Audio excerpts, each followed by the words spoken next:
Salut les gens, bienvenue dans cette vidéo, dans cette nouvelle série de vidéos, Léna en vrac. C'est différentes séries de vidéos autour d'un sujet. Pas tant en vrac que ça parce que j'essaye quand même d'ordonner mes idées, également les thématiques. Plutôt quelque chose de paradoxal d'appeler cette série Léna en vrac. Vous avez compris, c'est un jeu de mots avec mon nom de famille, Vérac. Sans plus tarder, voici ce premier épisode de Léna en vrac autour de la mode responsable en commençant par les dérives du milieu de la seconde main. Déjà, nous allons commencer par parler par le marché de la seconde main. Consommer le vêtement de seconde main, c'est une forme de slow fashion. C'est une mode plus douce, une meilleure façon de consommer. Bref, une réaction à la fast fashion. Une réaction à la fast fashion, ça peut être aussi de consommer localement, de commerce équitable, de matières plus douces, plus responsables, et la seconde main et l'upcycling en font partie. Il y a différentes manières de se fournir en seconde main. Pour les plus anciens, la seconde main, ça commençait surtout par tout ce qui est brocante, tout simplement. On l'oublie souvent, mais la brocante, c'était, en tout cas pour moi, la première manière où j'ai commencé à consommer le vêtement de seconde main. Après, il y a bien sûr les friperies physiques, qui existent sous différentes formes, le magasin associatif, le magasin vintage ou la friperie spécialisée. Et bien sûr, bienvenue au XXIe siècle, il y a aussi Internet. Évidemment avec des applis de revente entre particuliers comme Vinted, Le Beau Coin ou pour les plus riches d'entre nous, Vestiaire Collectif. Mais il y a également des friperies en ligne spécialisées ou vintage. Selon la petite note que j'ai prise, selon Rémi Oudgri, désolé si je prononce mal son nom de famille, 60% des Françaises ont acheté d'occasion lors de l'année 2019. Le marché de la seconde main est extrêmement grandissant. On est passé de 12 milliards d'euros en 2020 sur le marché de la seconde main en ligne à 16 milliards d'euros en 2021. Logiquement, d'ici 2030, le marché de la seconde main sera 2 fois plus important que celui de la fast fashion. Du coup, on peut se dire, c'est beaucoup trop bien, la seconde main prend de la place comparé à la fast fashion, c'est une manière de consommer beaucoup plus responsable. Du coup, ça va me permettre de faire une transition vers les avantages et du coup, les limites de la seconde main. Alors, en avantage, il y a la réinsertion sociale et de la création d'emplois, car oui, du coup, déjà, les magasins associatifs, ça permet justement,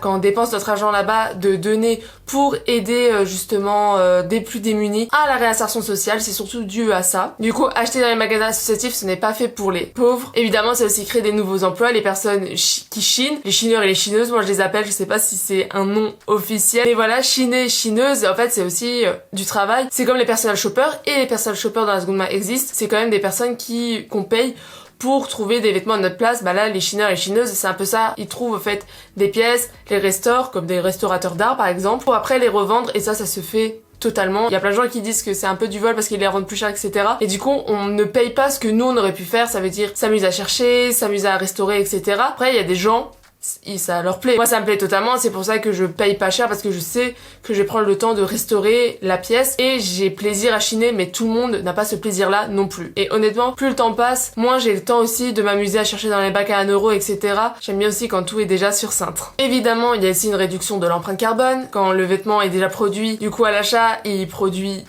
nettement moins de CO2 vu qu'il est déjà produit. Forcément, l'empreinte carbone est moindre, et notamment si on achète sur internet, la seule empreinte carbone qu'il y aura, ça sera le transport. Pour l'instant, la seconde main, c'est surtout à l'échelle européenne. Je pense que peu d'entre nous ont déjà acheté de la seconde main en Corée, en Chine, aux États-Unis. Pour l'instant, nos vêtements seconde main ne prennent pas trop le bateau, ne prennent pas trop l'avion. Évidemment, qui dit ne pas produire dit on préserve nos ressources naturelles, et ça c'est vachement bien. Ça nous permet aussi de nous ancrer dans une économie plus circulaire, et ça va me permettre de faire une parenthèse sur le fait, oui, mais du coup, il y a des gens qui consomment de la seconde main, etc. Pour moi, il n'y a pas de souci si on continue dans ce circuit de seconde main. Nous sommes dans une société capitaliste. Spoiler alerte! Dans tous les cas, on devra dépenser de l'argent. Dans tous les cas, nous devons consommer. Et même c'est aussi humain, ce besoin de nouveauté, etc.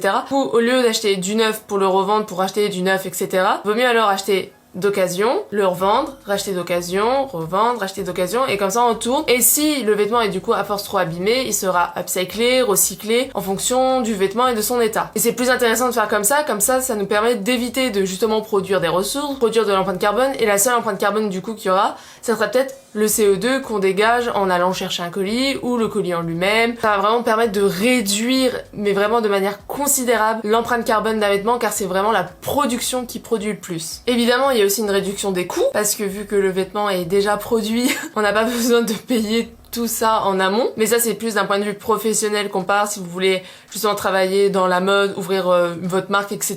Est-ce qu'il vaut mieux que vous achetiez du neuf responsable ou de la seconde main? Bah sachez quand même que du coup ça réduit quand même les coûts logiquement d'acheter de seconde main, parce que vous ne payez pas la main d'œuvre qui a produit parce qu'elle a déjà été payée par le passé. Évidemment on devance les exigences gouvernementales en termes d'environnement justement, car je me répète mais la seconde main du coup c'est la manière la plus propre de consommer le vêtement. Mais il y a quand même des limites, d'où le titre, les dérives de la seconde main. Bah tout simplement, quand un vêtement n'est pas acheté, ou il finit dans des décharges à ciel ouvert. Je vais prendre l'exemple au Chili du désert d'Atacama, où selon France Presse, on peut compter plus ou moins 59 000 tonnes, 59 000 tonnes de vêtements qui sont tout simplement jetés et en fait qu'on ne peut tout simplement pas utiliser par leur mauvaise composition, par la mauvaise qualité, par les produits chimiques, etc. Ce sont des vêtements qui n'ont jamais été achetés par les occidentaux et du coup se retrouvent au fait dans les pays en développement. Je n'aime pas utiliser ce terme entre les pays développés et les pays en développement, ça veut vraiment dire que certains pays, même certains continents seraient des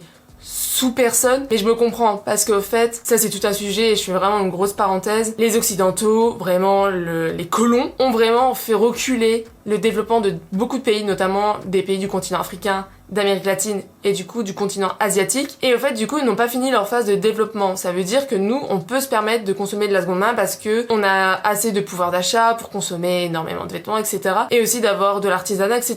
Et pour les pays en développement, ils doivent développer aussi du coup leurs activités. Et l'activité de la mode n'est pas tout le temps développée, etc. Et en fait du coup envoyer nos vêtements en mode non mais c'est pour aider les plus pauvres, déjà ça fait très sauveur blanc, arrêtez de faire ça tout de suite. Et en fait ils doivent d'abord développer leur économie avant d'acheter de seconde main. C'est logique. Ils doivent d'abord faire tourner leur économie avant de récupérer nos déchets. Et évidemment, dans ces 59 000 tonnes de vêtements qu'on peut retrouver au Chili, dans d'autres décharges à ciel ouvert, c'est glissé beaucoup de fast fashion et notamment d'ultra fast fashion. Je sais pas si vous l'avez remarqué, je pense que c'est surtout les personnes qui consomment déjà de la seconde main comme moi, on l'a remarqué. Quand j'ai commencé à acheter de la seconde main, c'était du coup beaucoup de vintage, vraiment des vêtements assez anciens, vraiment de plus de 20 ans, voire 30, 40, voire 50 ans. Et du coup, ils étaient quand même de très bonne qualité. Et ça a commencé à s'émisser un peu de marques de fast fashion. Alors on peut trouver par exemple du Pinky, du Jennifer, même du H&M vintage parce que c'est vraiment années 90, années 2000, du coup plus de 20 ans d'âge. Mais on retrouve aussi maintenant des choses plus récentes comme du Primark et également du